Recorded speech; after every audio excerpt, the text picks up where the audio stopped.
تو اس نے کہا حسن البنا من اخوان المسلمین، حسن البنا اخوان المسلمون سے، یعنی ایسے پیارے لوگ، ایسے انسانیت کے ہمدرد، غمگسار، خیر خواہ،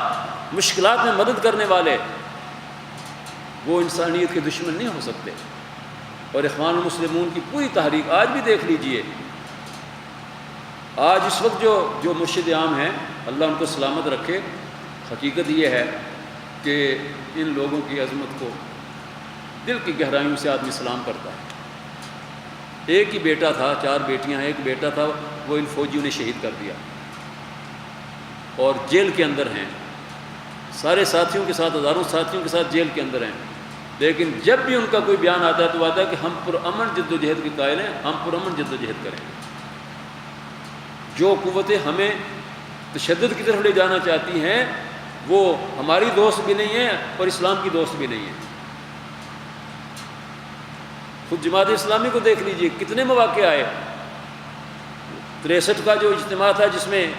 ایک کارکن شہید ہوئے تھے، وہ تو منظر ہم نے بھی اپنی آنکھوں سے دیکھا اور کئی اور بھی لوگ ہوں گے جنہوں نے وہ منظر دیکھا تھا۔ اور خیبر پختونخوا جو اس وقت صوبہ سرحد تھا، وہاں سے تعلق رکھنے والے ہمارے ساتھی جن کے پاس لائسنس یافتہ اسلحہ تھا،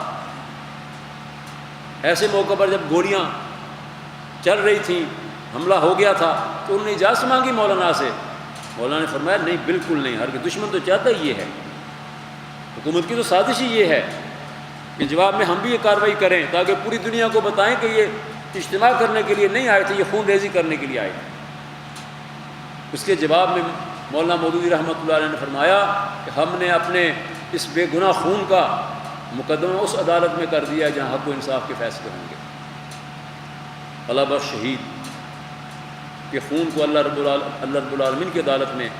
سید ابو العالیٰ مودودی نے پیش کر دیا، اور اگلے دن پھر جہاں گولیاں چلتی ہیں، جہاں تشدد کیا جاتا ہے، اس کے جواب میں مولانا نے فرمایا کہ تمام کارکنان شہر کے اندر وفود بنا کر نکل جائیں اور ہر جگہ جا کر بتائیں کہ ہم جماعت اسلامی کے لوگ ہیں، ہم کس مقصد کے لیے آئے ہیں، ہمارا مقصد کیا ہے، ہماری جماعت کا مقصد کیا ہے۔ اللہ رب العالمین جتنی بھی تحریکیں ہیں، انڈونیشیا ملائیشیا ہو، یا تیونس اور مراکش ہو، یا مصر اور سوڈان ہو، یا پاکستان اور بنگلہ دیش ہو، یہ ساری تحریکیں ظلم برداشت کرتی ہیں لیکن پرامن راستے کے اوپر چل رہی ہیں، اور یہ پرامن راستہ ہی ہمارا راستہ ہے۔ اور اس راستے سے ہٹ کر یا اس راستے سے ہٹا کر دوسری جانب لے جانے والی قوتیں، وہ نہ اسلام کی دوست ہیں، نہ تحریک اسلامی کی دوست ہیں، نہ عالم اسلام کی دوست ہیں،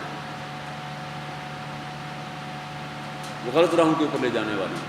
ہاں، کشمیر وہ بالکل ایک الگ سچویشن ہے، وہاں تو ظالم دشمن نے غاصبانہ قبضہ کر کے لوگوں کے لیے کوئی راستہ ہی نہیں چھوڑا سوائے اس کے کوئی جدوجہد کریں، ہتھیار اٹھائیں۔ غزہ و فلسطین، جہاں ایسی صورتحال ہے جن علاقوں کے اندر، وہاں تو مجبوری ہے ان کی، لیکن جو مسلمان معاشرے ہیں، خواہ وہ بگڑے ہوئے معاشرے ہیں اور انتہائی بگڑے ہوئے ہیں، ان معاشروں کے اندر ہم پرامن جدوجہد کرتے ہیں، اور اس ملک کے اندر ہم پرامن جدوجہد کے ذریعے سے تبدیلی لانا چاہتے ہیں، اور اس ملک کے حکمرانوں کو قوم نے آزمایا ہے، دیکھا ہے، بار بار دیکھا ہے۔ اب قوم سے ہماری یہی درخواست ہے اور اپیل ہے کہ بار بار غلطیاں کر کے اپنا مستقبل تاریک نہ کرو، بار بار غلطیاں کر کے اپنی آنے والی نسلوں کا مستقبل داؤ پر نہ لگاؤ، خدا کا خوف کرو، اپنے آپ کو بدلو، اور اپنی قسمت کو بدلنے کے لیے ان لوگوں کا ساتھ دو جو اس ملک کے اندر دیانت و امانت کے ساتھ مسائل کو حل کر سکیں۔ اللہ رب العالمین ہمیں بھی اور ہماری قوم کے لوگوں کو بھی توفیق عطا فرمائے۔ وآخر دعوانا ان الحمد للہ رب العالمین۔